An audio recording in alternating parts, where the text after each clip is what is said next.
Did you hear before, Bob?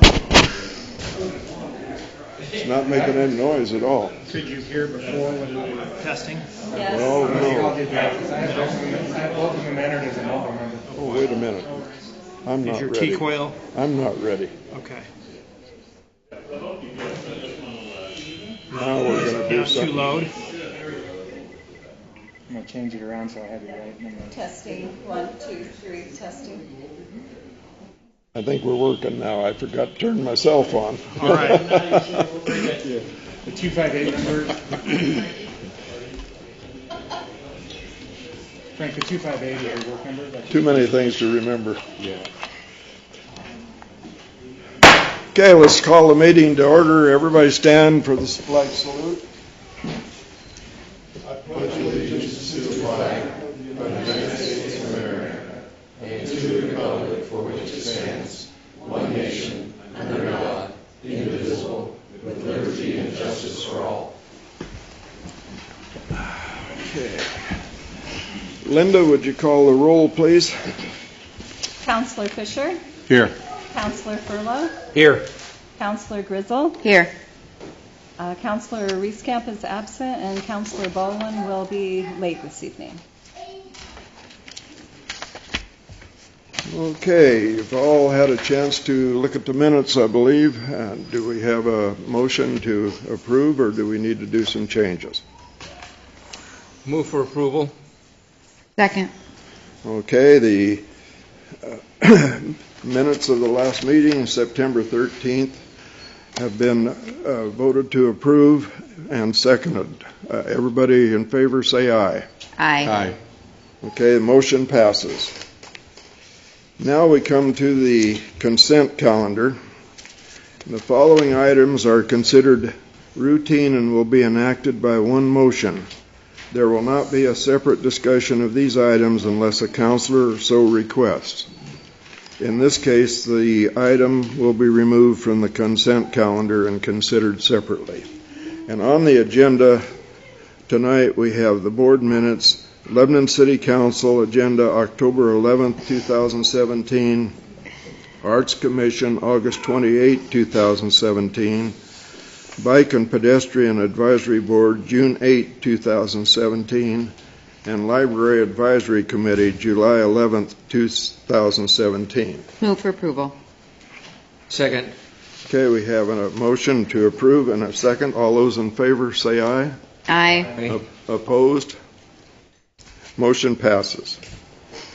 Okay, now we come to the presentation here, a tribute to honor the Hero Half and Lebanon Police Department's new K-9 officer, and I'm going to turn this over to Chief Frank Stevenson to take it from here.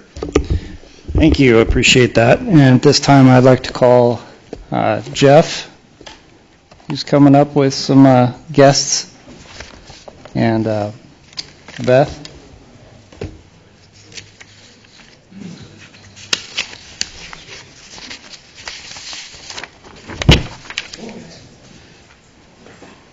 Thank you for having us today. Yeah, thank you. I'm gonna stand right here. I've got a loud voice. You can probably hear me. Kind of like herding cats right now. But I'd like to start by just talking a little bit about Tribute to Honor. Tribute to Honor was started in 2001, right after 9/11, by Portland firemen and police officers to honor their fallen brothers and sisters in the attack on 9/11. They've done a lot of amazing things. They reach out to the local community. They're there for retired and in-service policemen and firemen. How it started with their families. In 2012, Corporal Keaton Coffey was killed in action in Afghanistan. Stop. His father was a Portland fireman, and he had been 37 years. He retired as a captain in the Portland Fire Bureau, and when that happened, Tribute to Honor changed. They added the military component to the nonprofit, and my son Andrew was killed 3 months after Keaton was killed. And I actually met Grant up at Willamette National Cemetery. I was up there with my wife, and we were, at Andrew's gravesite. And who pulls up there? But Grant and Inger Coffey. Needless to say, we had a lot in common. We forged a very strong friendship. About a year ago, Tribute to Honor had kind of, with the original people that were running it, had kind of run its course. It didn't have the energy, didn't have the purpose or the mission behind it that it had initially. Grant asked to take over Tribute to Honor, which he did. He's just been officially placed as the director of Tribute to Honor. I am on the board of Tribute to Honor, and whether it looks like it or not, I guess I'm the dog person of the group. We talked about how we could build Tribute to Honor, but really focus on the dog component of it. Keaton was a dog handler. He was an MP in the Marines. And my wife and I had a love for dogs, and I was looking for a way, as Grant was, a way to give back and to say thank you to our veterans for all the amazing things that they do for us, that they have done for us. And I had a contact that I reached out to that donated a little chocolate lab puppy named Ranger that we trained, and my wife and I trained in our home. And this last year at the Hero Half Marathon, which has been held in Sweet Home for the last 5 years, and we'll be moving to Lebanon this next year, which is awesome, I had the fortunate opportunity to meet Beth Will. And Beth has... she is a veteran herself, and this is her service dog, Uzi, who you can tell a year older will be much better behaved than these two knuckleheads. Her gracious offer, first of all, started off to train Ranger at no cost, which for dog training, that's an amazing opportunity. Dog training is not cheap. It takes a lot of time and effort and compassion and passion. And that's how we first met, is she had offered to train Ranger. Ranger now is with his veteran, Dan Register, who is a retired Air Force. And they are an amazing pair together. Ranger's 8 months old, and we're hoping over the next year that Ranger will complete all of his training, or get him to a point where he can be certified as an actual true service dog. Thank you to Beth for that. I keep saying I told her I was getting embarrassed for a little bit today, and I'm not done yet. So we got to talking at the Tribute to Honor website, or Tribute to Honor Hero Half Marathon, and she had said that her dogs were going to have puppies. She was going to have puppies. And didn't really think much about it until I went up to the first day of training for Ranger, and she said, "Yeah, I'd like to donate a puppy, the next dog, for a veteran." And then she said, "And by the way, I want to donate 2 dogs." And so as soon as that happened, we knew that it was perfect. That Grant had already been speaking, I believe, with you at that particular time. We now had our dog, and we were able to move forward and make the presentation to you folks. Not sure which one peed on the floor here, but sorry about that. They're a little excited right now. I was taken aback. I mean, I didn't know what to say. I mean, one dog, first of all, offering all the training for free, which probably is $1,000 to $1,500 that she has donated her time to, and will continue to. And then 2 amazing dogs here. Uzi here is their big brother from a litter last year, and you'll get a great idea to see the temperament and the intelligence. Uzi is an amazing dog. He's just turned a year old a few months ago, and is well on his way to being Beth's permanent service dog for her. And again, I just want to say thank you, and I just got to give you a hug. Love you, darling. Thank you. These guys have been living in my wife and I's house. We have 3 of our own dogs too, so we have a full house right now and at home. But they have been nothing but a true pleasure. And this is how they are most of the time, believe it or not, after that first 5 minutes. This really is how they're like. we are excited to be able to do this tribute to honor. I know Grant is bummed that he's not here tonight, but it's an honor to be able to do this. I got a chance to meet Officer Stein yesterday and his lovely wife and son Gabriel today, and you know, I'm pretty particular. I even though I've only had them for about a month in my house, you know, they're kind of my dogs already. And to know where we call her Lil right now, so whatever you guys name her, that'll happen over the next short period of time.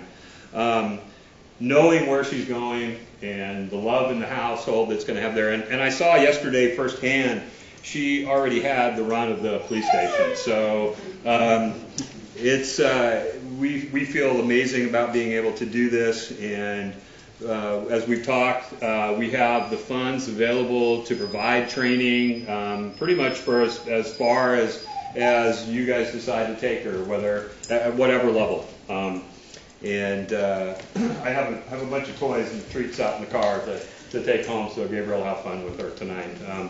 But you know, I don't know what else to say. I just want to say thank you. It's an honor to be able to be here tonight and to be able to do this. Your community is getting an amazing dog with amazing lineage. Their grandma was a police dog here locally in Oregon. And so there's great genetics with the dogs. And as you can see with Uzi, what a beautiful German Shepherd he is. They've got great conformation, very, very healthy dogs. And I told Officer Stein yesterday, Tribute to Honor is going to start a blog on there, and it's going to be called The Dog Blog. And we are hoping that we'll be able to keep up with her as she grows and develops into an amazing member of not only the police department, but of the Lebanon community. So I'd like to do, who do I hand her to? What's the official handoff? Is it to Officer Stein or is it to you, Chief? Well, I guess we'll call Officer Stein up here. Hey, Gabriel, do you want to come up here too, buddy? And I'd like to just add what an honor it is for you to be thinking of us in the Lebanon Police Department and the Lebanon community itself. I know Officer Stein's going to do a fabulous job in training our new member, and words can't describe just how honored I am personally. And I know that I speak on the behalf of the police department in saying the same thing. It's just how honored we are. Well, thank you. Thank you. It's a way for me personally and my wife, and I know it is for Grant, to honor and remember our sons. And I live my life a lot differently today than I did 5 years ago. I live my life to try to make a difference in whatever way that is. And this is one small way for me to hopefully make a difference in other people's lives, which is what my son's goal was for him joining the military, is to have an impact. And I know he did. He continues to do so. And, I try to do these small things just in his honor to keep his memory alive and to say thank you. So, all right. And, Lebanon, here you are. All right. Here you go, guys. Officer Stein, I understand you've got a name picked out for her. I think it's a great name. Okay. Lexi. They're not prepared for that. I'm looking for approval to. We're still waiting on that. Yeah. Well, I think he's got a good name. Thank you, sir. Yes. Oh, yay. We'll get that $20 later, right? Yeah. Kind of to follow up on that, what we're going to be doing is providing a list of 5 names out to the community, and we'll have the community vote on what they think is the most proper name for our newest police canine. He has a choice, I have a choice, so we're going to see which vote comes in first place. I'm with him. Are you counting the ballots? I am, so Just checking. Well, me and Gary. I think Gary's going to be my assistant. So.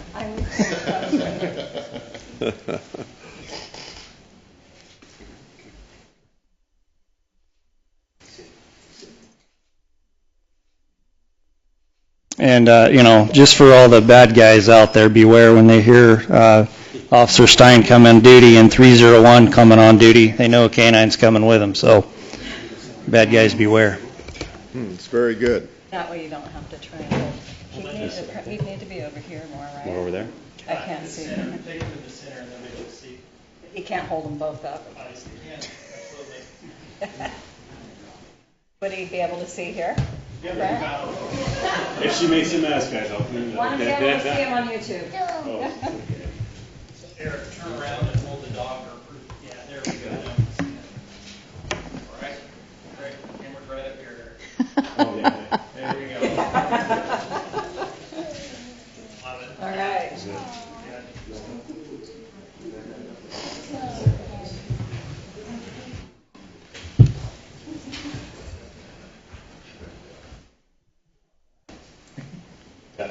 I do have to say one more thing. Yesterday, I came down with her and got a chance to meet Officer Stein and Chief Stevenson and a few other people. And we were only maybe 10 minutes into our introduction and talking, and Officer Stein said, "I'm only going to ask you this once, but can I take her today?"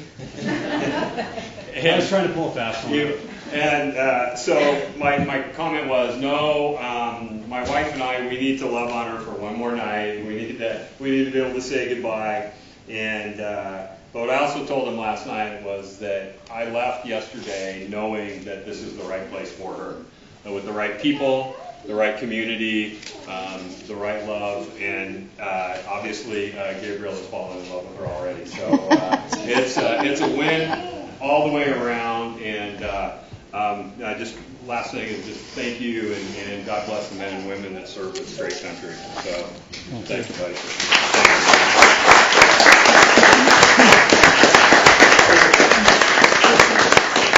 Yeah, you bet.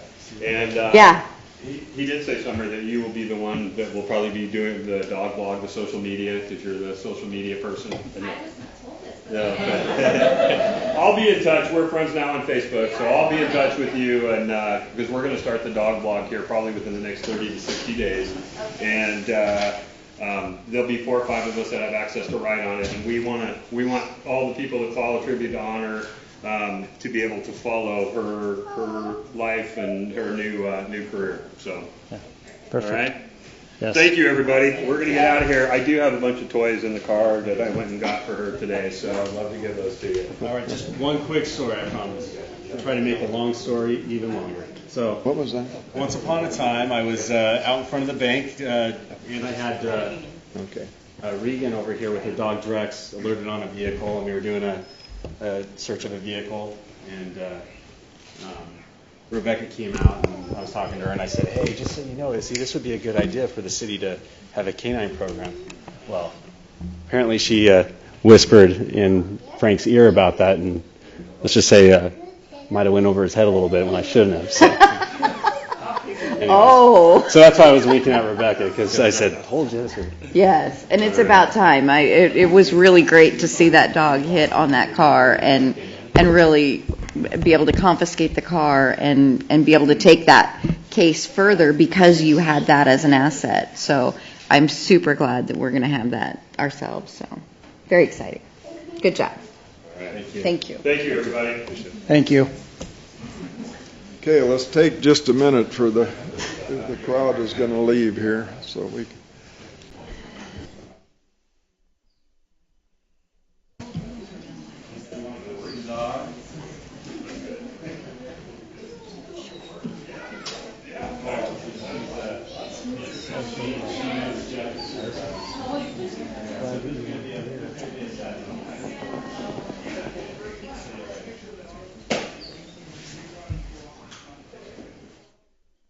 Amazing. Truly amazing.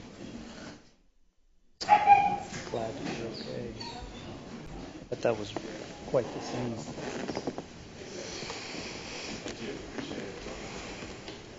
Oh, the mess. Wait. Well, thank you, Frank. She'll be a great spot to come into your division, I'm sure. Yeah, She'll be very well used. Yeah, like I said, I'm truly honored and excited at the same time. I'm excited to see the positivity that's going to come out of having canine here, so very, very honored. Now, do you think there's going to be any competition between her and Gus? I mean, do they do the same roles? I'm going to have to bring them on separate days.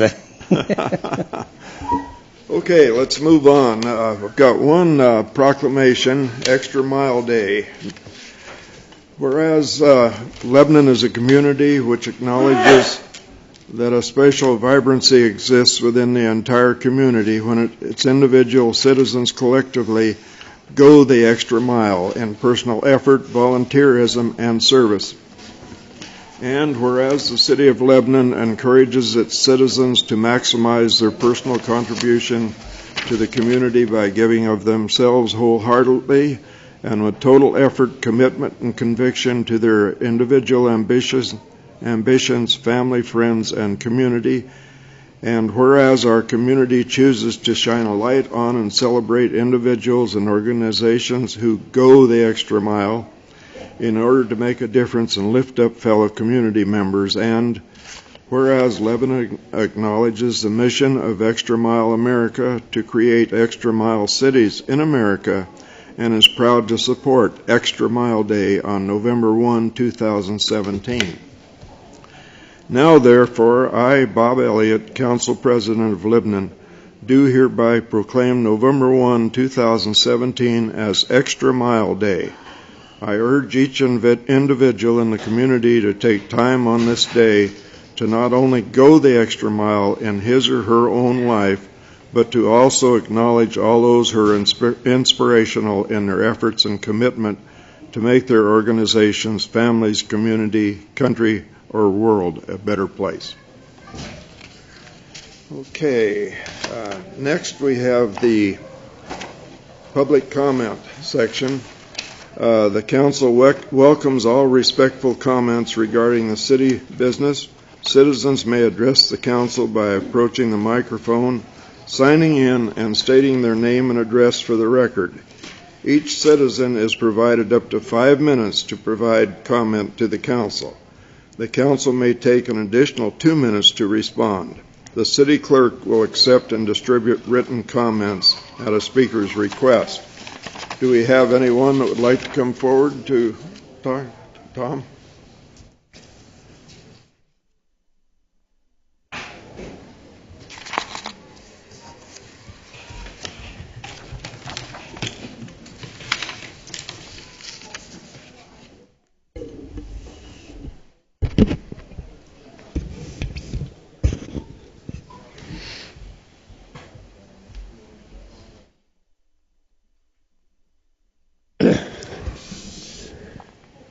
First of all, I'd like to welcome Rebecca back, safe and sound. Thank you. I'm very, very happy to be here. Well, we're happy you're back. Thank you. Okay. As a canine fundraiser, I went over to Gulf City. Now, I know that the police department doesn't have time to go out and play golf, but how would they like to do a fundraiser, canine fundraiser at Gulf City? And I have the information right here. So I'll leave that right there. I'd like to ask, is there a possibility on the Scroggins bill to reinstate the weigh station next to it? In other words, they could reinstate the weigh station and raise money for the Scroggins Mill project. I don't know anything about it. I don't know. Do you have an answer to that? I don't even know what the weigh station is. No. I don't know, Tom. Okay. The reason I say that it could be done is because there's a lot of people who have scrap metal, they get weighed, or the people that do the race cars, they get weighed. And it's a way to raise money for the project.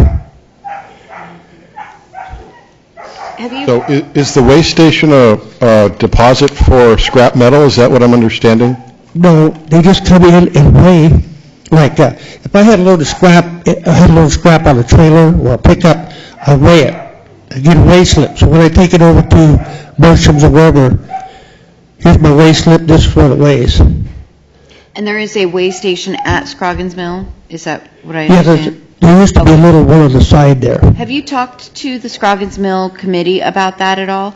No, I haven't. I would think that would be a good place to start because it would be property of theirs, and if they were going to then partner with the city, I would think it would be a great idea for you to bring to them because they're often looking for good ideas to raise money. Okay. Well, thank you very much.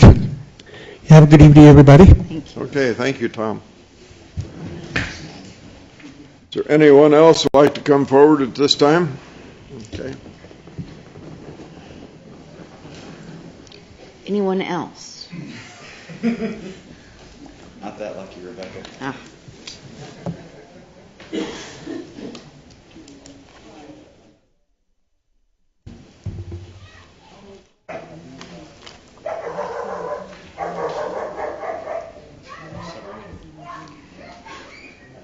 Maybe you could.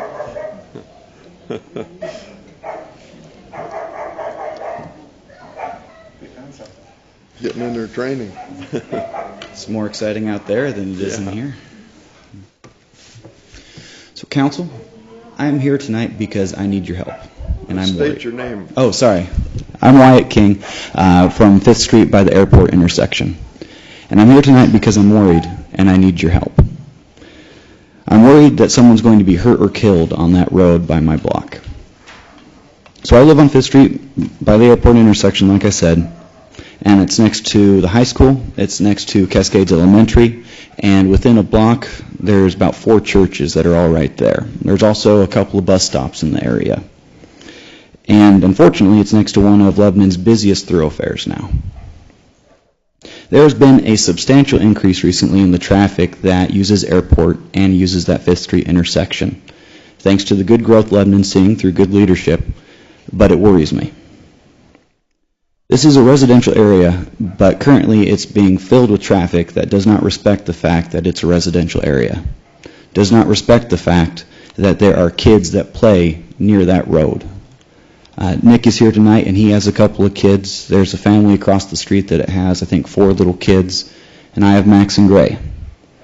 And I'm worried about them. You know, Gray is very entertaining, but he is not very situationally aware. He's the type of kid that, going after a pass, would run out into the road, would want to stop the basketball before it hits a car. And increasingly, at all hours of the day, there are people blaring down that road.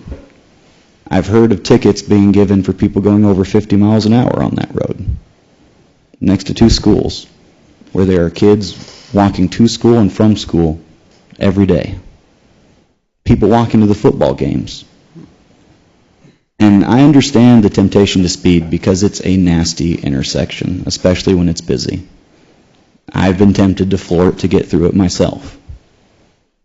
And I am very worried what's going to happen as Lebanon continues to increase and traffic continues to see that as a viable option to get around town while avoiding Airport and Main Street.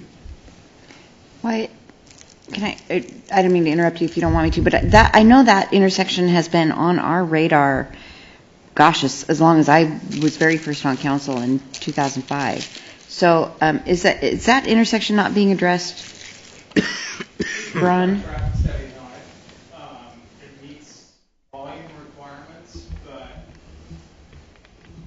I thought we were doing one of those. We did.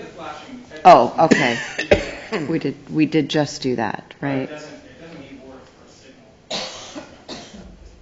Yeah. Anyway, I'm sorry, go ahead. No worries, no worries. I do think that it's something that needs to be addressed, and I know that infrastructure is everybody's favorite problem to deal with. It's very attractive, it's been taxpayer dollars on, I know. But I definitely think that it's worth it if it saves a life. And I have a bit of an anxious mind, and insurance is not a good career for someone with an anxious mind. But it's just way too easy to see some kid trying to rush home after getting out of school, checking their phone because they can check their phone now, not seeing Gray running out into the street. I think that it should be a school zone. We have a school literally on that block. If you don't know, there's a access to go to the back end of Cascades that's in between a couple of houses. We have the high school right there, 4 churches, bus stops. I think it warrants something that will slow down traffic and give our law enforcement a better tool to go after those who abuse it. I would also like to see speed bumps on it. And I know that that poses a inconvenience to emergency response.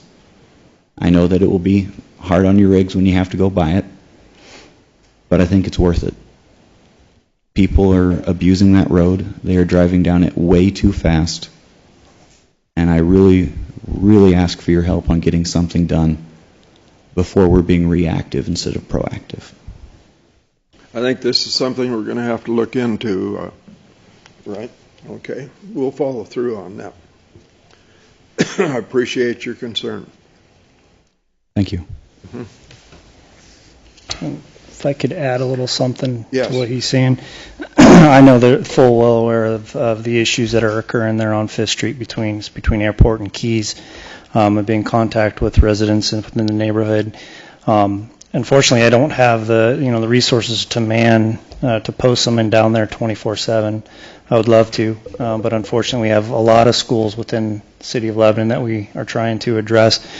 Some of the things that we're talking about is, and I got with Ron, and with Ron's assistance, we're put a speed and a traffic counter out there a week ago, 2 weeks ago, and that's going to be running for a 3-week period to collect some data to see when the busy times are, what the traffic is like in that neighborhood. It will give a true snapshot picture of that. So, as soon as we collect that data, we'll have a better idea of the direction that we may want to go with that. So we've tried enforcement issues. We've parked the motorcycle down there several times. It is not considered a school zone, and I'm uncertain as to why that is. I know we've been in contact with Jason Williams with that issue to get some signage down in that area.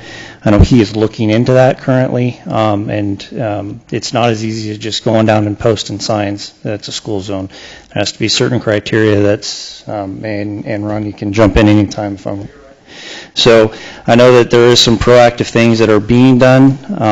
I wish it could be done faster, but unfortunately it's just, we're trying as much as we can with the resources that we have to address the issues down there.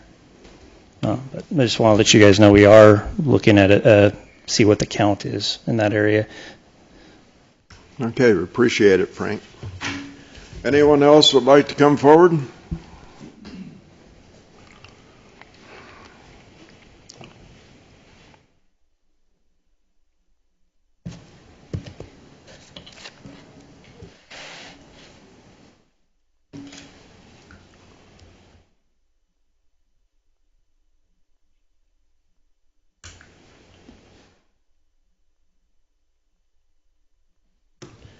Good evening, Council. My name is Nick Bodker. I'm Wyatt's neighbor. I'm the second house off Airport Road on 5th Street as well. The reason we're here tonight and the reason we've been working with the chief is we had an incident about a month ago. We've had instances there since I moved there 4.5 years ago. Our kids have almost been hit a number of times. We've had people fly down the road when there's school kids present. I've been almost hit a few times. We were working with the chief and then weren't really getting results, so we kind of gave up calling. Things happened about a month ago. Our neighbor's dog died, and it finally made us realize, laid there for they're not sure how long. The police department said that it had been long enough that the blood had dried, and actually Jim, which is here tonight, was the one that found it, came to our house, asked if it was our dog. We said no, and we knew whose dog it was. Then about a week later, I had got out on my rig across the street, walked across, just taking the kids across, walked back across to grab some stuff out, was walking back across. My neighbor on the corner was pulling in, almost got hit by a car. Car flew around my neighbor. Then I was in the street. I was in the westbound side of 5th Street there off Airport. I almost got hit. I pointed at the speed 25 mile an hour sign. Guy was a little past by that point, so from right there on the corner of Airport to South 5th, the guy had made it right past Wyatt's house, slammed on his brakes, floored it in reverse, got out. Long story short, things escalated, called 911. Conveniently, 911 lost our call. Things got escalated to the point in the 911 call a gun was mentioned. 15 minutes later, there's still no officer anywhere in sight, no sirens that you can hear. By this point, we had 4 witnesses sitting out there trying to break up the situation. My other half had stepped between me and the guy that got out of the car. I had backed on my property. He walked on my property. She stepped between us because she knows that I'm tired of this issue going on. She, long story short, got harassed by this guy, got spit in her face. Now you're talking a 24-year-old woman that wasn't doing anything other than telling the guy to get in his car and leave. So 15 minutes after 911 had originally been called, we called Lebanon Police directly to find out that they have no record of 911 transferring any call to them. So, and the chief's been working great at making sure that doesn't happen again. He's well aware of what's going on. It took 18 minutes for a Lebanon police officer. First words I asked her was, is there something major going on in town? She said, no, all my officers are here at the station. I said, is there a reason I don't have an officer coming this way? And I explained, she looked into it. 18 minutes later, so 48 minutes from when the original 911 call happened, we finally have Officer Whitcomb show up. And the guy had left by then, things had settled down. But the principle behind it is, if there had been a speed bump or something to maybe deter that guy, because they all go down that street because they avoid the light at 2nd Street. Now, if there had been a speed bump, maybe he wouldn't go down there. Maybe he would have went down to 2nd Street because he lives over by DMV. We get a lot of cars that race down, turn left just to bypass the light. And we've actually asked them. We've stopped people out there because they're flying down the street. Why are you going this way? Well, we don't want to wait in line for the light. This is quicker. So, the principle behind it is, in 48 minutes, that dog that was laying there dead could have easily been one of us that was laying there. This guy had ran over. I have 2 kids. Almost every other house on that block has kids. And we're working with the police department to bring a neighborhood watch there. We're working, part of this traffic counter deal was because of this instance. I've been working with the chief now. He's asked us to please work to help get this problem taken care of, because even the motorcycle cop has stated that it is so poorly marked that technically it's a school zone past my house, but it's so poorly marked that he can't defend it in a court because of how poor the signs are, that I guess political lawyer stuff I don't understand would pick it apart and dismiss the ticket. So, we're asking for your help before we die. If it was in your neighborhood, before, you'd want your kids to die. A dog's a life as well as a 5-year-old kid. So. Okay, I think we'll take this in advisement and see where we go from here. We'll check it out. Okay. Appreciate your time. Thank you for your time. Anyone else would like to come forward? Seeing none, we'll move ahead now. What? Oh, there's one. Okay. I didn't see you. I'm sorry. I'm sure most of you know me. My name is Jim Swindle. I live across the street from Wyatt. And I have been there since February of 71. I've seen 5th Street become nothing but a drag strip. I've raised 2 kids on the street, and I think only by the grace of God that they've been able to grow without being killed out there. The deal a while ago about the dogs was a fantastic suggestion by Officer Stevenson. But when it all comes down to the nitty-gritty, I think people's lives, little children, are a little bit more important than a dog. But the way you guys put it out tonight, one of the dogs is just perfect. That's great. That's great.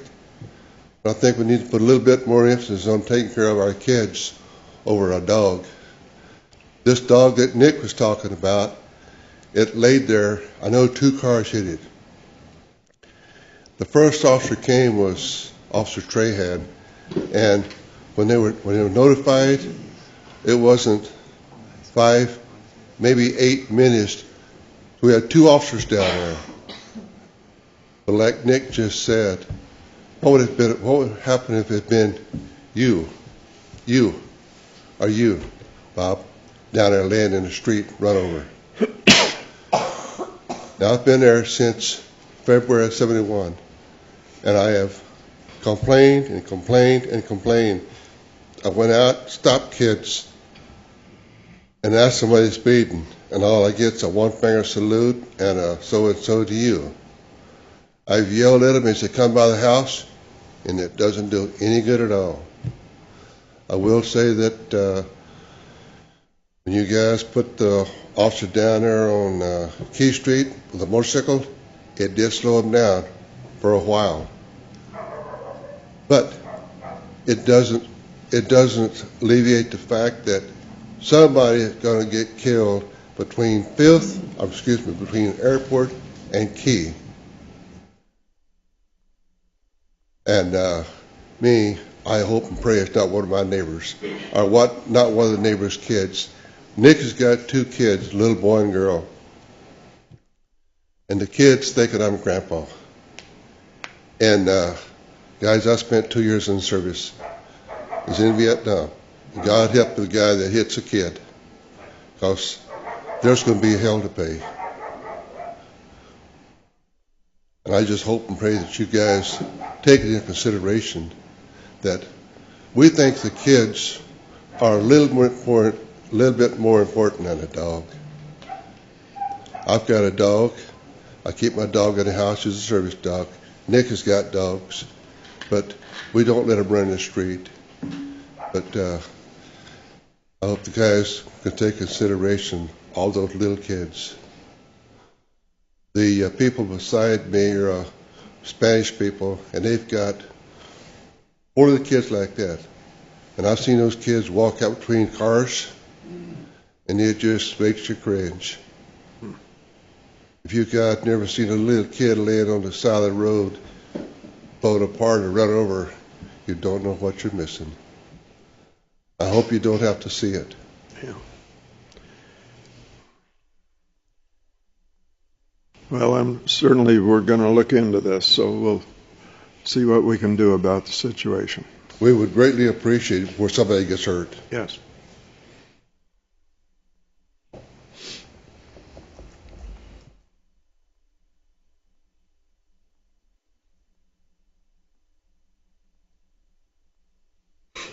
Thank you for your time. Is there anyone else that would like to come forward? One more.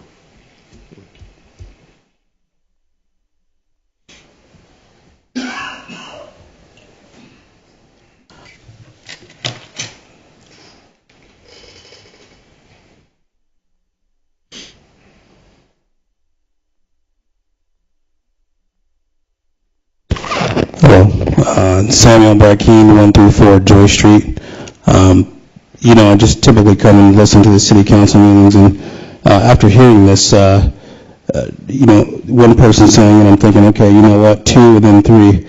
And you're saying here, Bob, we're going to look into it. So I'm going to ask that next month in the city council meeting, the first thing you bring up is what these guys were talking about.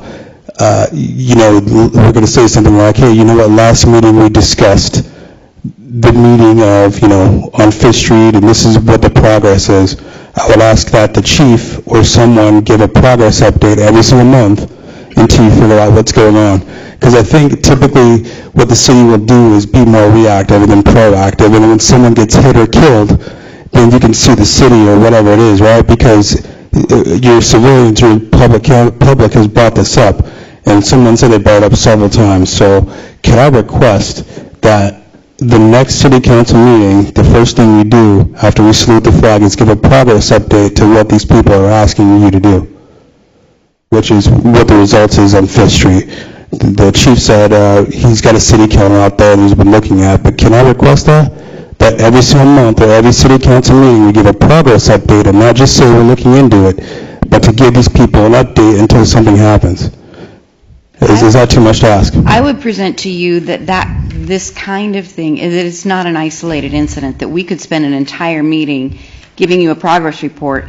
Generally, I have people in my ward that don't just come to a city council meeting to say, and I appreciate Wyatt you coming, but I have people also in my ward that are concerned and that want speed bumps on 2nd Street or speed bumps on Ash Street, or I have people pretty consistently and then say, when a child dies, it's going to be your fault because you won't put a speed bump in front of my house. So I would say, I understand what you're saying, hold us accountable, but I don't think that necessarily an update on all of those things, like if somebody in my ward asked me to update council on all of the things I'm working on in my ward with my citizens to try to make things better in front of their house, safer, I don't know that this is necessarily an efficient way to update on all of the projects. One more question. So is there something that we could maybe work on later on?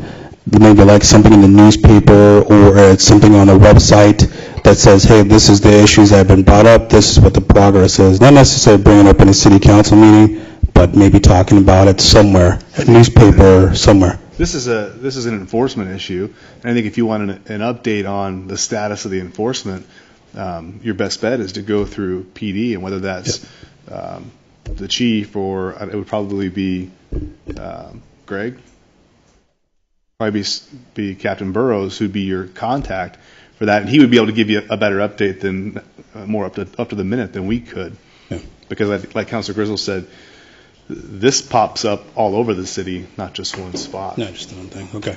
Hey, thanks a lot, guys.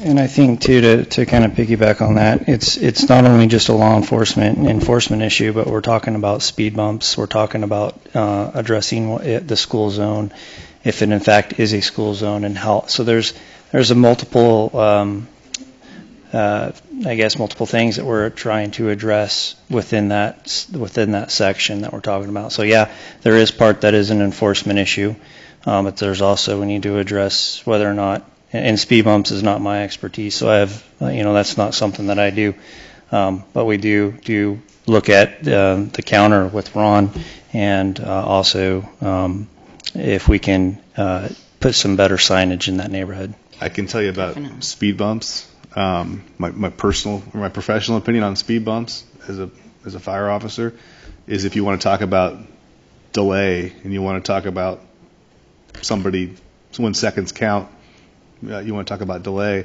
that's what speed bumps do. There's a few private areas in town that have speed bumps, and when we're responding into those areas, when you're driving a $750,000 piece of apparatus that weighs 60,000, 70,000 pounds, it's heavy, it's slow, and you cannot just fly over speed bumps. You have to slow, go over it, otherwise you're going to damage your equipment and not be able to do anything when you get to the scene. Speed bumps are not something that we necessarily would support all over town. It would severely hinder our ability to respond. Thanks a lot. Thank you. Anyone else that would like to come forward? Seeing none. If I could say one more thing, and then I'll promise to be go quiet. ahead, Frank. But the 911 call that Nick brought up, that when he brought that up to me, it was a shock to me. As you guys know, you dial 911, it goes to Lynn County Dispatch Center, or a secondary, what Lebanon's considered a secondary PSAP station, so we don't receive 911 calls. All of Lynn County, when they call 911, goes to Lynn County 911 Dispatch. From looking into that situation, it appears that 911 call was made.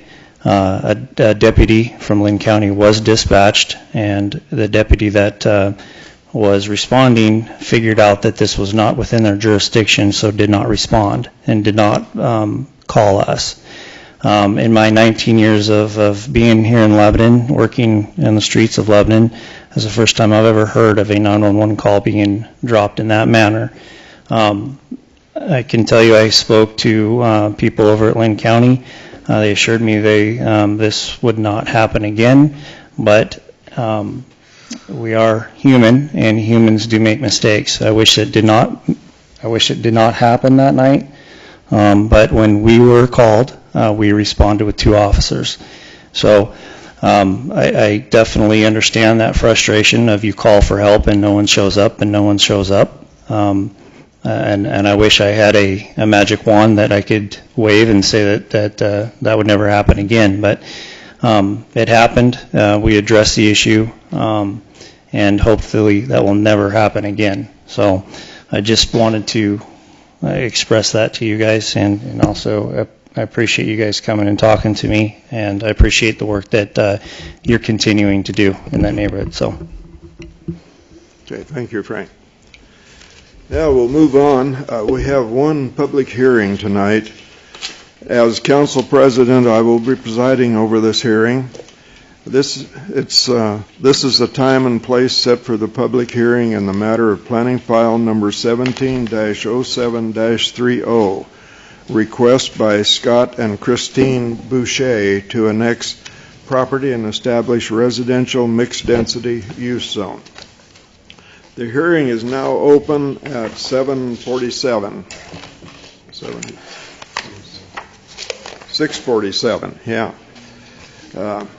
Oregon land use law requires several items to be read into the record at the beginning of each and every public hearing.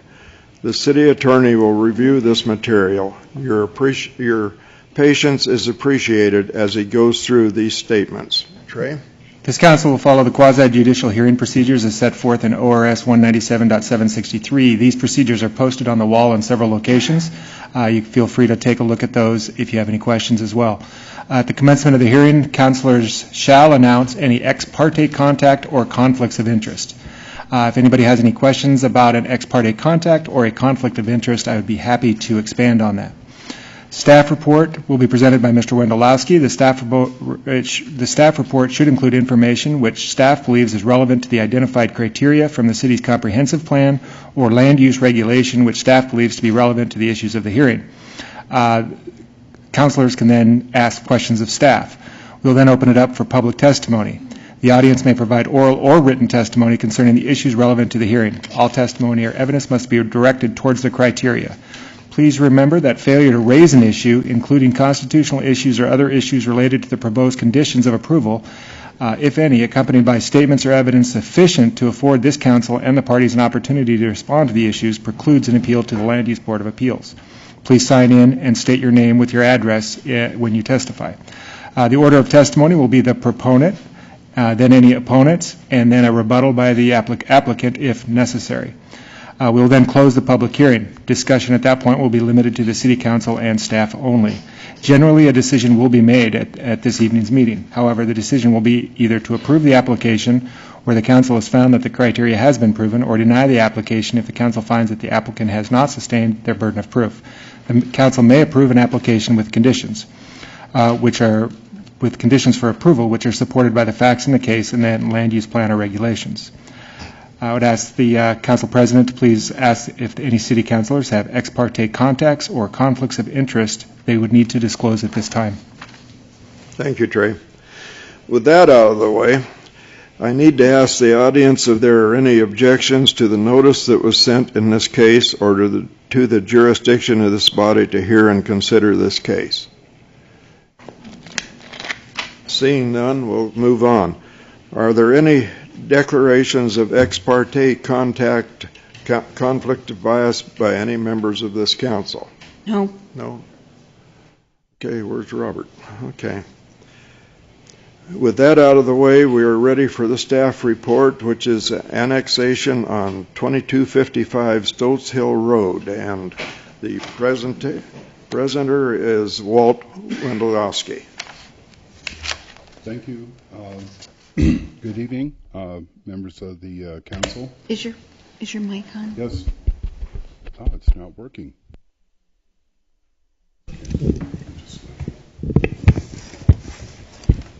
Yes, that's working. Okay, good evening, members of the City Council. As Council President Elliott noted, the property is located at 2225 Stoltz Hill Road. The owners in this case are requesting approval to annex the property into the city. I believe there was a water line connection that ties into this request. As part of this annexation, the property is automatically zoned residential mixed density.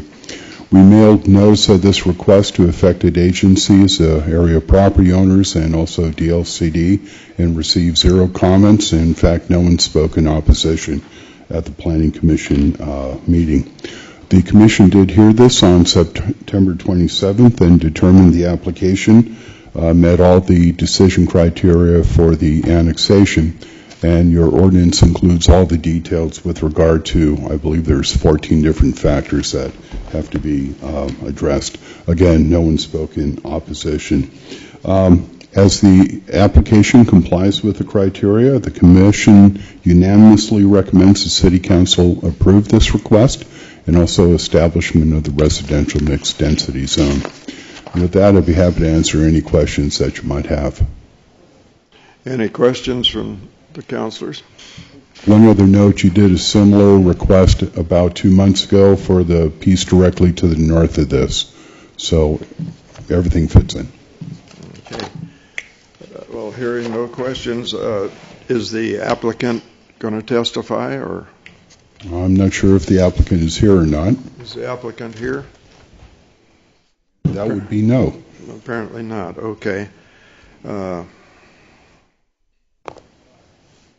Is there anyone in the audience that objects to this annexation?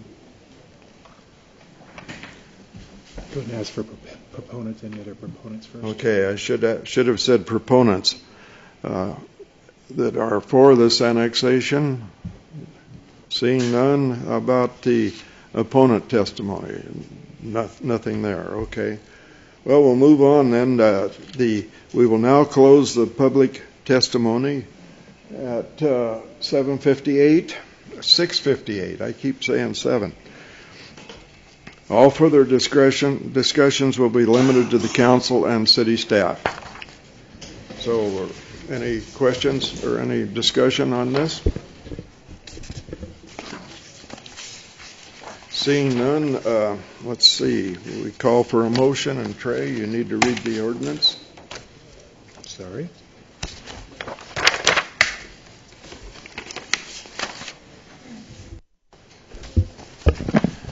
Ordinance Bill Number 2017-17, a bill for an ordinance annexing and zoning property following consent filed with the City Council by landowners in said area pursuant to ORS 222.120 and ORS 122.170, File 17-07-30, Scott and Christine Boucher. Ordinance Number 2905. Move for approval. Second.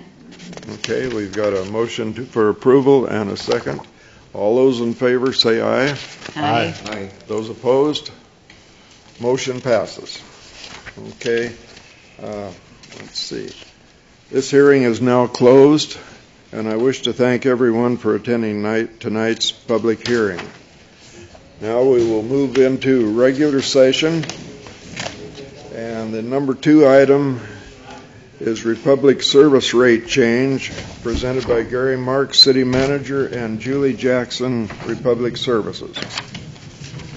I think my role here is to introduce Julie Jackson.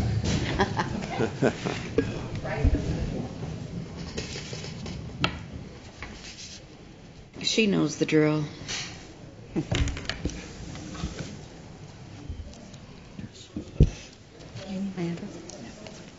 think you know where to find me, so I'm going to not write my address down. So, as you know, I'm here tonight about every October I show up to talk to you about a rate adjustment according to the refuse rate index that we use. And I think, as you know, that factors in CPI and fuel and disposal cost into the rate. This year, the rate is 3.5%. It averages about 79 cents per residential customer. And this is the highest it's been since we've instituted this refuse rate, but I think we talked about that at the time, that it sort of fluctuates. Last year, I think it was about like 15 cents per customer or something. So we try really hard to keep the rates at a fairly steady level and not make it too hard on folks to get a big giant increase all at one time. If you have questions about that, I would be happy to answer them. And then the only other thing I wanted to talk to you about, I wanted to give you a couple numbers, because I think it's always interesting to see how things have changed. No questions? Any questions?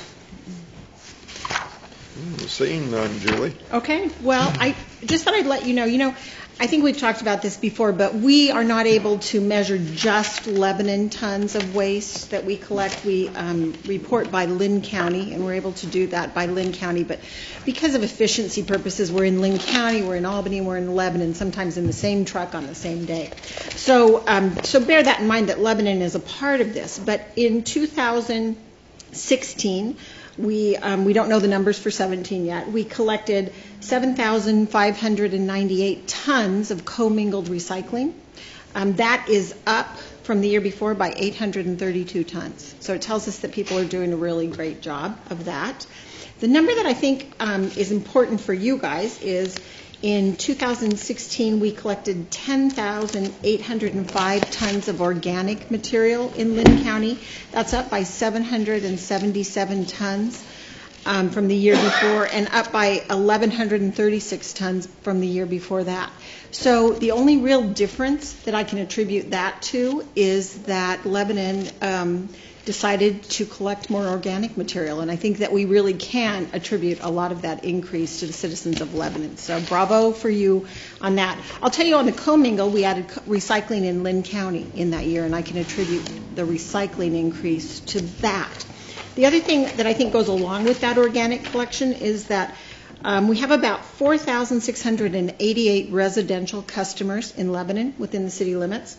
Of those, 2,758 have a 35-gallon cart, and only 4 have a 65-gallon cart. I thought that was really interesting. About 1,700 have a 90-gallon cart, which is the largest one. I don't have the exact numbers from the year prior to when the organics cart went weekly here, but I can tell you that there were a lot of 65-gallon carts, and so a great number of people in Lebanon were able to downsize to that 35-gallon cart. And I think that it's just a really good success story. It's environmentally sound, and I think it probably, for some people, they were actually saving money. So yay for people in Lebanon. And I'll tell you, about 60% of our customers now have that smaller cart. Julie, so we're the only one in Lynn County. Albany is still not offering that? It's killing me. I live in Albany. It kills me. Yeah. So, I think it's a really great thing. And I will just give you one little piece of information. Gary, I think you got a letter from me last week. There is something called the National Sword Program in China, and that doesn't tend to impact us too much, except that it is a recycling kind of cleanup program. Most of the recycling material on the West Coast goes to Chinese markets. They've been threatening for years. They always name these programs, and I don't really get that. The last one was called the Green Fence. But they name these programs and they say, we're going to clean up what comes in as recycling. They haven't really stuck to it in the past, but the feeling is that they're going to this time. They have said that as of January 1st, they won't take any plastics. That may be somewhat of a threat. I don't have a crystal ball. But the places where all of the recycling in Oregon goes to be sorted, there are about 4 large, they're called MRFs, Material Recovery Facilities. Those facilities are pretty agitated about this, and I've been meeting with them and with DEQ at a state level, and so what goes in the recycling, the kind of things we call wishful recycling, the things that people have put in all along that they never should have, those are the things that China considers contamination, and they're doing this to clean up their air quality. Their air quality is really, really poor, and we have to sort of support the fact that they want to clean up their environment. So nothing is changing right now. We are staying on top of it at a state level. If anything changes, we will let the cities know immediately. But for right now, we're just going to weather it. You know, we weather ups and downs in the recycling market all the time. Markets are down or non-existent right now for much of the recycled material, but we'll weather that for now. If that changes, we'll let you know. If we have to talk to customers about not putting certain materials in the cart, we'll attempt to do that. Although I have always said, once we tell you can, we can never take it out. So that would be a difficult proposition. So we'll see. We'll see how it goes, and stay tuned. I think probably it's going to be really tight through January, and then the manufacturers over there still need the material, and it will probably loosen up. But they don't ask me, so that's just my opinion. So we'll stay on top of that. And that is pretty much all I have for you. Gary, do you have anything to add? No, I think Julie said it all. Okay. Nobody ever says that. Do we have any questions from the councilors at this point? Move for the Okay. rate adjustment. We have a resolution. We're ready for the vote then? I can read it. I can read the resolution. Yeah. Oh, I'm sorry. Resolution number 2017-36, a resolution repealing resolution number 2014-36 and approving Republic Services rate increases. Move for the rate increase. Second. Okay, we've got an affirmative yes vote and a second. All those in favor say aye. Aye. Opposed? It passes. Great. Thank you, Julie. Thank you. Thank you, Julie. Okay, next on the agenda is item number 3, Lynn Libraries Consortium Intergovernmental Agreement presented by Kendra Antella. Thank you. Good evening. There was a lot of information in your packet, so I thought I would sort of reiterate the high points. The Lebanon Library is currently in its 16th year of an intergovernmental agreement with the Albany Library for a shared integrated library system. That's just a fancy word for our software. It does everything, hence integrated library system. That's all the patron information, all the item information, check-in, check-out, everything. Albany is the hub for that. We pay a portion so that we can piggyback onto that, and it's been a very beneficial and cooperative partnership. Since we started that 16 years ago, Sweet Home, SCIO, Harrisburg, and Lynn Benton Community College have since joined. So now we all share this same integrated library system, which means that our respective patrons can see the items owned by the other libraries when they search the card catalog. And if they, historically, if they wanted to borrow something from one of those libraries, they had to physically go to one of those other libraries and pay a non-resident fee for a library card, because as you know, we don't have a county library system. So that was a hardship. That wasn't always something people could do. And then in the last 7 to 8 years, all of us have become part of the statewide passport program. And the passport program means if your library participates, you can go to any other participating library and apply for a passport card. There's no fee. You're limited to only 5 items. You still have to physically go to that library to check out the item and return the item to that library. So what I'm here to talk with you about tonight is another intergovernmental agreement, a new one, that takes that passport program just a step farther. The other libraries have all started. They started in February of 2016. It's called resource sharing. And the way it works is patrons are now able to use their home library card. So if you're a Lebanon card holder, that's your home library. And you could check out anything from any of the other libraries with your home card. And as an added bonus, there's a courier. So you don't have to go to that library. Courier will come to Lebanon twice a week, drop off the items that our patrons want to borrow from the other libraries, and pick up our items that the other libraries want to borrow. There's no hidden cost. It's simply a portion. We're all paying our share of the courier. So our share is $1,500 a year. That's all there is to it. No hidden cost. It's Hal's delivery service. They've been Albany has used them for over a decade. Albany has 2 libraries in town, so they use a courier and have used the same guy for a long time. The reason we didn't start in February of 2016 like everyone else does is Carol, my predecessor, was a little worried about the workload that would be generated, and she wanted to hold off until we had returned staffing levels to where we were prior to the budget cuts. But the intent was always that we would become a part of it. We participated at every level from conception to reality. We've continued to play a part in the shaping of policy and procedure or at every meeting.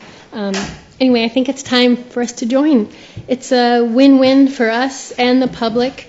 It means we can offer the library patrons more choice, more convenience, and the library essentially gains a larger collection that didn't cost a thing. And this was in your packet, but it's worth saying again. If the Lebanon Public Library were to purchase one item of everything that the other libraries own that we do not, it would cost $3.5 million. For $1,500 a year, our patrons can have access to all of that stuff that we didn't pay for. We didn't have to buy the item. We didn't have to catalog it, process it, and do all that other stuff. So it is my recommendation that council authorize our city manager to sign the IGA allowing Lebanon to join Lynn Library Consortium Resource Sharing. And if you have any questions, I will try to answer them. Any questions for Kendra? Good plan. Okay. Let's see, I would entertain a motion. I'd move for approval. Second. Okay, we have a motion for approval and a second. All those in favor say aye. Aye. Opposed? Motion passes, Kendra. Thank you all. Thank you. Mr. Council President, I just wanted to point out that this was Kendra's first presentation to the council, and I knew she would do a fantastic job, and she did. And if you hadn't had a chance to interact with Kendra, I think that this should give you a flavor for why she was a great choice for us for our new library director. So I just wanted to point that out. And great job, Kendra. Thank you very much. I agree 100%.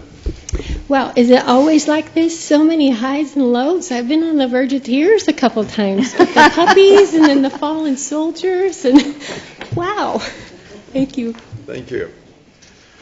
Okay, next on the agenda is item number 4, the Boys and Girls Club, the Old Library lease renewal, presented by Gary Marks, City Manager. Mr. Council President, members of the council had a tour of well, I guess it's the old hospital building on 2nd Street. I don't know, it was about a week or two ago. So the council got a first-hand look at that facility. The Boys and Girls Club are making a wonderful use of the facility. They've got some great programs in there. It's subleased to the school district for some of their programs. The agreement or the lease that we had with them had expired, so I'm bringing this to you tonight for a renewal of that for 1 year as we go through all of our facilities master planning, which is part of our council goals. But I would anticipate, regardless of the outcome of that, the Boys and Girls Club and the school district will be well taken care of in any event. But it is my recommendation that you approve the new lease for 1 year to the Boys and Girls Club. And if you have any questions, I'd be happy to respond to those. Do I hear any questions from anyone? Okay, well, I have a question. Go ahead. So under the obligations, the tenant obligations, when repairs are needed, who makes the determination that a repair is needed? Well, I believe it would be the leaseholder, but I'm sure that we as the owner of the building would have substantial say in that. I mean, I would have to look specifically if there was a specific issue, the normal course, and I would anticipate, just glancing, I glanced to the right page when you asked the question.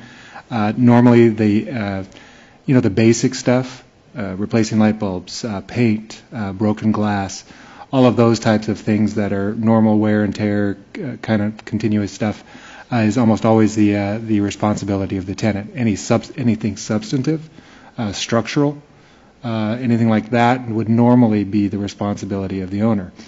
Tom McHill drafted this a while back. I haven't gone into detail to see if that's the normal course or not.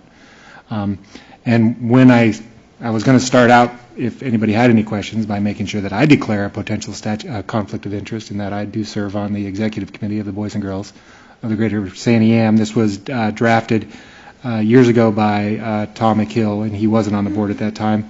And the simple changes that we did really didn't change substantively.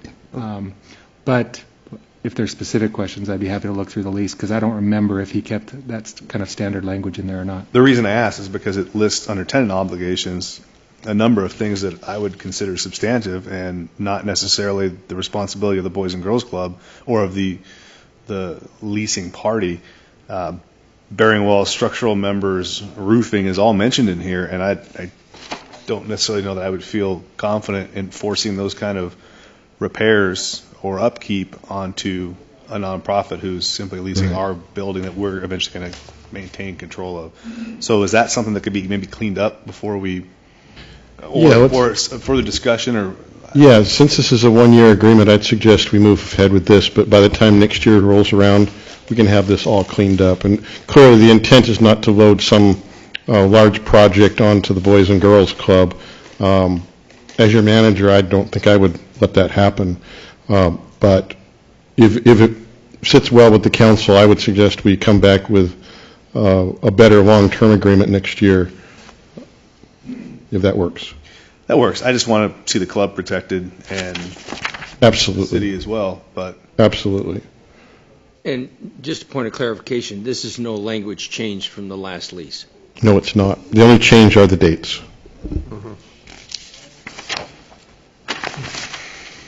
Any other questions? I'll just make a comment that I had brought up some of the cracking in the foundation and the brickwork, and I really believe that it needs to be done at some point, and I don't feel that it would be a Boys and Girls Club issue. So I had been talking to Gary a little bit about that we should probably look at ways to fund that, if that would be the desire of the council, to restore the integrity, if you will, or it's, I guess, more cosmetic in that case, but it is pretty ugly, and yes, and it would be nice to get that fixed. I agree. Yeah, I agree with that. Any other discussion? And I would entertain a motion. I would just prefer not to. I'd prefer to fix it now, but that's my preference. If it took another month, I don't know what that does, but We could bring this back next month if that's what the council wishes to do. We could certainly clean it up over the next month, whatever the wishes of the council are.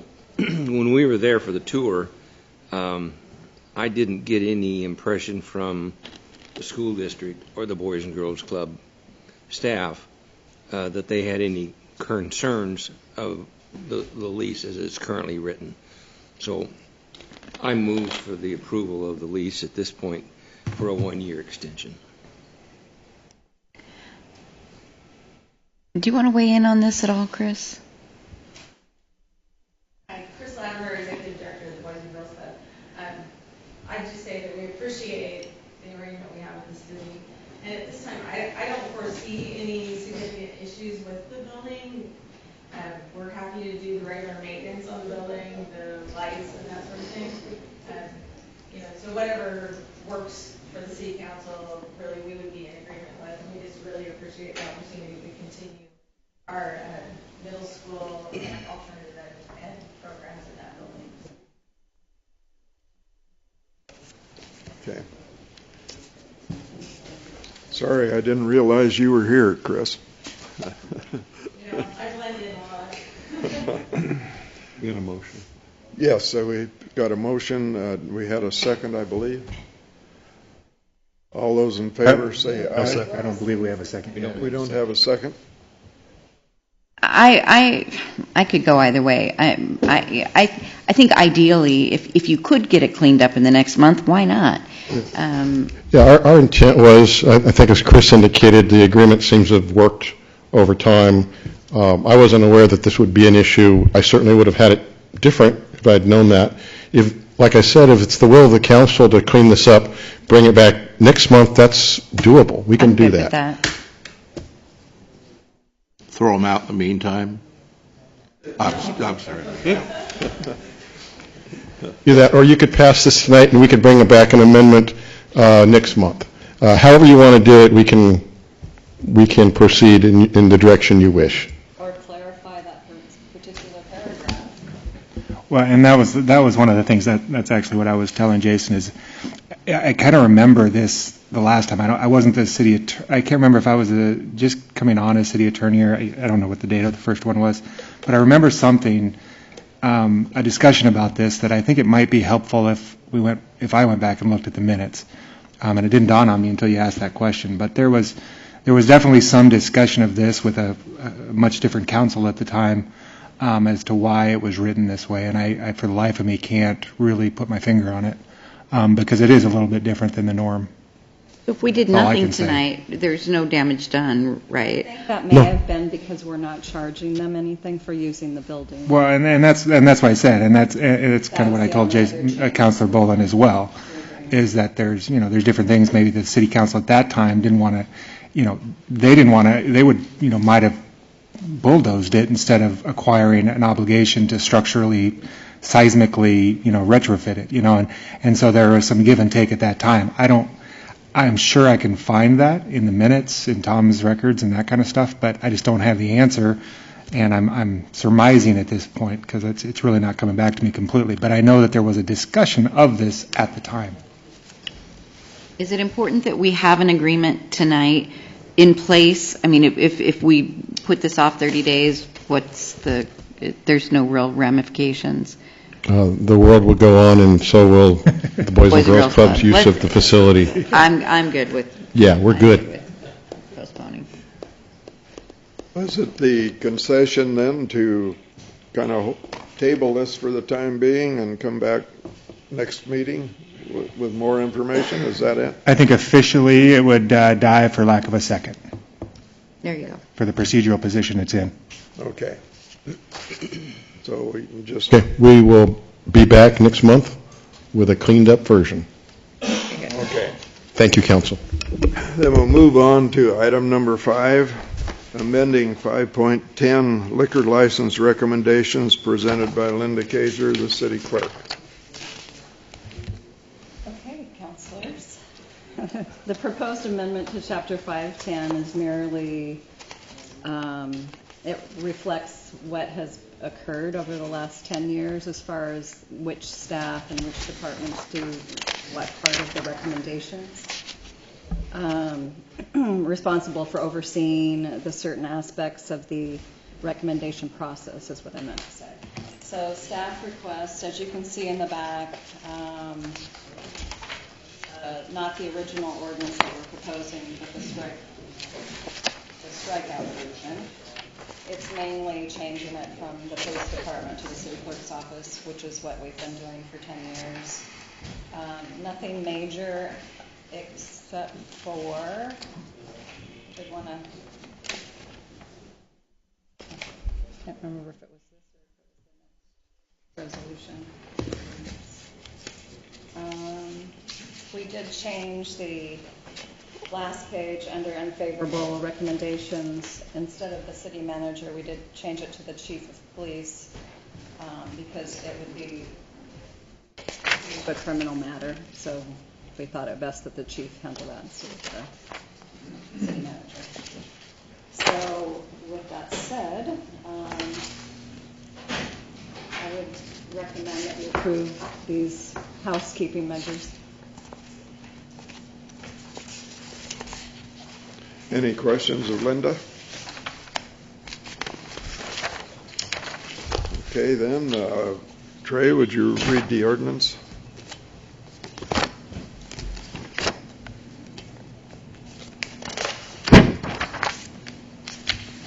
Ordinance Bill number 2017-18, ordinance number 2906, a bill for an ordinance amending sections of Chapter 5.10 of the Lebanon Municipal Code liquor license recommendation. Move for approval. Second. Okay, we've got a motion for approval and a second. All those in favor say aye. Aye. Those opposed? Motion passes. Now we've got a separate, we've got another one. No, maybe we don't. It's just one Same ordinance. thing, yeah. Okay. All right, then we move on to item number 6, amending 12.12 parks and public places. Now let's see, Jason is not here. Jason couldn't be here this evening, so he asked me to present this for him. It's also basically housekeeping. We needed to do this because of the acquisition of Cheetah Lake Park, as well as the usage of Strawberry Plaza. We needed to change the park hours, the language for that, as well as removing some of the police department's responsibilities, because it's really the maintenance services director's responsibilities. The main change that I wanted to point out, which is I was getting it confused with my last ordinance because we worked on them together, is if there's a violation or penalty on page 2, we're recommending that it's punishable by a fine not to exceed $1,000 versus $500. It hasn't been changed since 2008.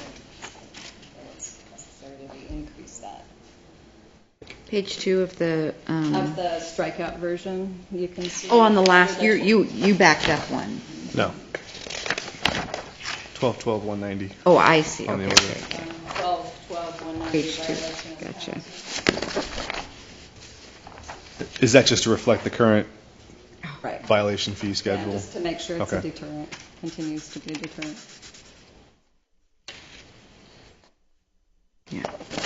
So again, not increasing unilaterally, but just reflecting the current, the already adopted Right. fee schedule. Okay.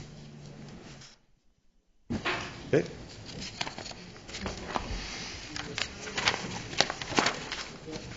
Those are the main issues. The others are, like I said, just changing it from the police chief to the maintenance services division manager.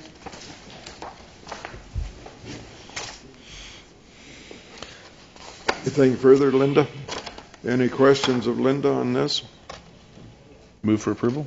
We've got an ordinance. Is it? Ordinance number 2017-19, ordinance number 2907, a bill for an ordinance amending sections of Chapter 12.12 of the Lebanon Municipal Code, Parks and Public Places. Move for approval? Second. Okay, we've got a motion for approval and a second. All those in favor, say aye. Aye. Those opposed, motion passes. Okay, item 7 is the Lebanon Skate Park property transfer presented by Ron Whitlatch, Engineering Service Director. Thank you, City Council.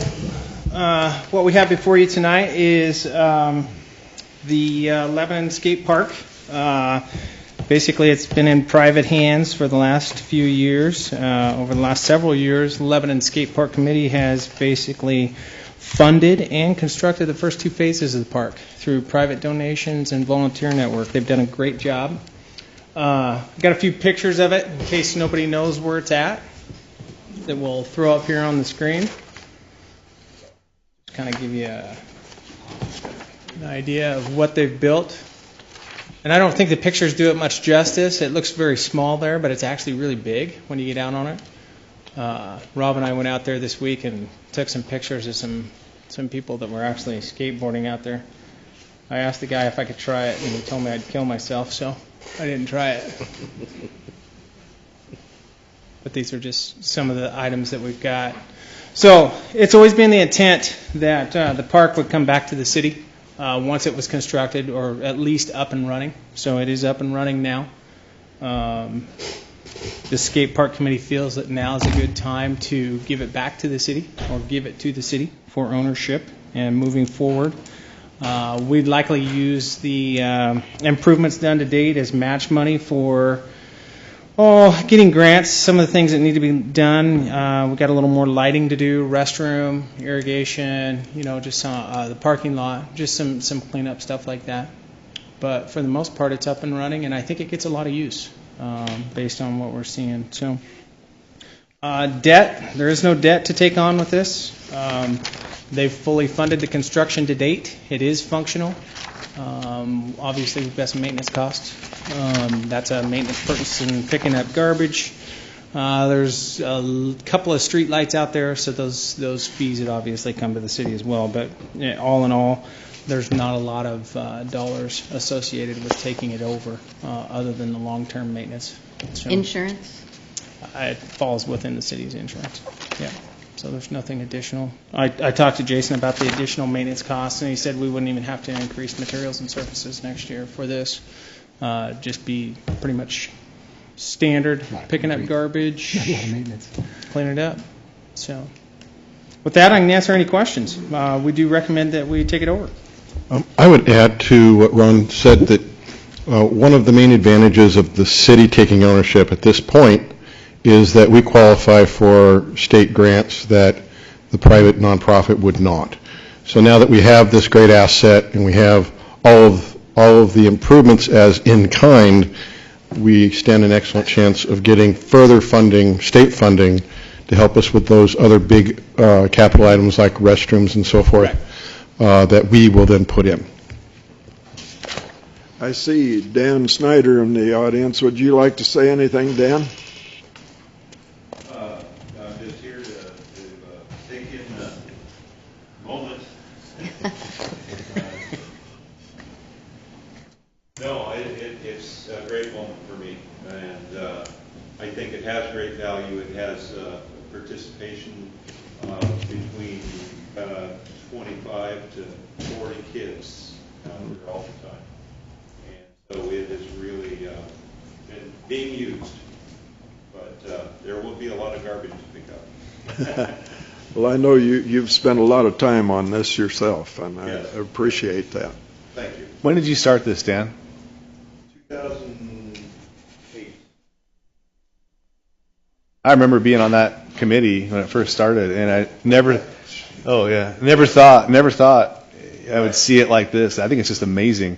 And the work that you did, and Drew, and the kids that go out there and participate in the construction of it and the cleanup of it is phenomenal. And it's just it's a jewel for our city. I don't skate and never did, but I think it's great. So to see it come here and to see us finish it, congratulations to you and thank you for what you started, because it's amazing now. Yeah, thank you, Dan. Any questions for Ron? When are you going to skate it, Ron? It depends on how much money you're going to give me. Probably never. I watch those guys out there. It's deductible. Yeah, you'd need an ambulance parked out there to haul me off when we were done. So. Yeah. Well, there's no other questions. I'd entertain a motion. Move for approval. Second. Okay, we have a motion for approval for the Lebanon skate property transfer. All those in favor say aye. Aye. Opposed? Motion passes. All right. Great. Thank you, Thank Ron. you. Okay, item number 8 is the city manager's report. Gary? Mr. Council President, members of the council, my report is in the packet. I'll be happy to respond to any of what we've provided to you there. I'd like to focus my remarks tonight on some recognition that the city has recently been accorded. The first item is our Gold Award for Safety that we received a couple weeks back for our accomplishment of 0 lost time injuries for fiscal year 16-17. This is the award. I'm really happy and proud of our staff that they've earned this award again. This is the 3rd time in 4 years that we've been awarded the Gold Award. And what that means is that in our population category, or our employee size category of between 80 employees and 126, there is not a better city in the state of Oregon. There's only one of these that's given out, and it's to the city that has the best record. And at 0, you don't get any better than that. And in fact, in the last 4 years, we've only had 1 injury on the job that has resulted in a lost work time situation. And with 90-plus employees, that is a great accomplishment. There are many cities in the state with far fewer employees who have far more injuries on a regular basis. The reason we've had our success is not an accident. We have a very active safety committee. We have built into our organization a safety culture. And our employees look out for each other. They are aware of their environment, and we get training, and it pays off. Pays off mainly in my mind in the fact that we can send our employees home whole after each shift, back to their families, all intact. No fingers missing, no broken bones, and it's because we've focused on this aspect of our work environment. It also pays in real dollars. Back in 2013, our premium for our workers' comp insurance was twice what it is now. Because we've built this record of accomplishment, our premium goes down some every month or every year. For example, this year alone, we saw a $47,000 decrease in our premium for workers' compensation.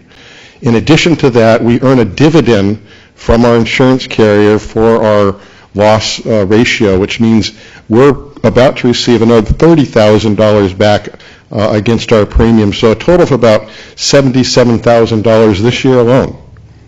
And it's just proof that safety pays, not only in terms of safe employees, but for our bottom line for the budget. So I'm very proud of this award and very proud of our staff. So the next recognition we received, I'm also very proud about.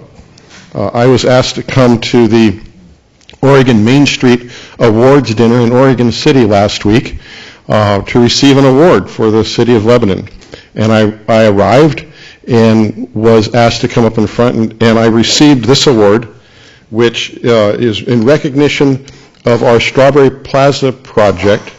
And we were named the #1 public improvement for Oregon downtowns for 2017. This is a very big achievement and a very big deal for us because cities our size don't get this award. These usually go to the big cities that have the big projects that typically are much more significant than a city our size can accomplish. But we were told that not only did we win this award, we ran away with it. So I'm very proud of this. It's quite an accomplishment and a testimony to our community and its desire to make downtown the heart again of this place we call Lebanon. It's a testament to our staff that worked so hard to make this plaza come together and to be the facility that it is for our community. And again, I have a lot to be proud about our community, and I'm just really pleased to share that all with you. So if you have any questions about my report or these awards, I'd be happy to respond. Well, I agree. This is something to be very proud of, Gary. Okay, next item is any items from the council. Want to talk about anything? Okay, we move on to public comments. This is the second opportunity for citizens to comment on items of city business. Anyone like to come forward? Seeing none, how about items from the press? Why was Officer Stein selected to receive a canine unit? I think he threatened other officers that if they applied, he would beat them up, to be honest with you. No, it all has to do with his background. He's a military, he was a Marine, and he's been very passionate about wanting to obtain a canine program. So I think ever since I hired him 5 years ago, there's not been a day that he hasn't come by my office to ask me. And I did do a process he put in for it, and 5 pages when I asked for a 1-page memo. He did a 5-page memo explaining why he was the best candidate and had done all the research, and he was the right fit. And I am serious. I think he did threaten other officers. Anything else from the press? Okay, our next scheduled council meetings, the next one is November 8, 2017, 6 p.m. regular session, and then after that, December 13th, 2017, 6 p.m. regular session. If there's nothing else, we are adjourned. I thank everybody in the audience for sitting through this.